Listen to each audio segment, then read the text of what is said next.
పూర్తి వివరాలకు చదవండి రేపటి అక్షర శిల్పం దినపత్రికలో.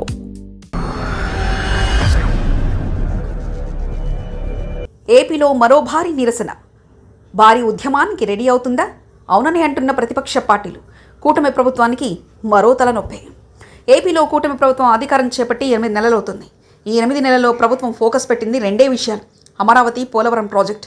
ఏపీలో ఏ అంటే అమరావతి, పి అంటే పోలవరం ప్రాజెక్ట్ అంటూ సీఎం చంద్రబాబు స్వయంగా పలుమార్లు ప్రకటించారు. దీంతో మిగతా అంశాల సంగతి ఏమిటనే ప్రశ్నలు వినిపిస్తున్నాయి. ముఖ్యంగా విభజన హామీలో మిగిలిన వాటిని ఎలా వదిలేస్తారంటూ పాత డిమాండ్లే కొత్తగా వినిపిస్తున్నాయి.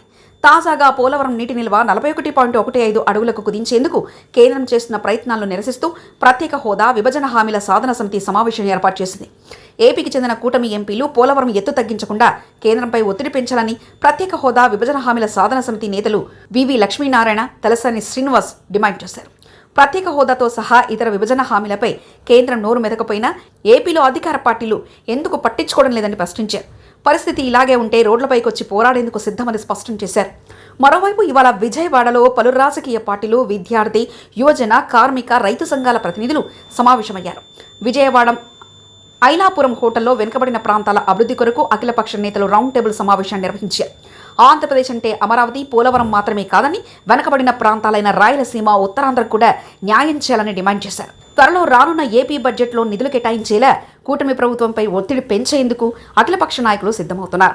ఇలా విభజన హామీల అమలుపై కూటమి పార్టీలు అనుసరిస్తున్న తీరుపై ఎక్కడికక్కడ ఉద్యమాలు ఊపిరి పోసుకుంటున్నాయి. సరిగ్గా ఇలాంటి పరిస్థితులనే గమనించి గతంలో వైసీపీ అధినేత వైఎస్ జగన్ సొమ్ము చేసుకున్నారు. చివరికి వీటితోనే గతంలో చంద్రబాబు ప్రభుత్వంపై ఒత్తిడి పెంచి కేంద్రంలోని ఎన్డీఏ ప్రభుత్వానికి దూరం చేశారు. చివరికి బీజేపీ పైన చంద్రబాబు పోరాటం చేసి ఓడిపోతే జగన్ రాజకీయంగా భారీ లబ్ధి పొందారు.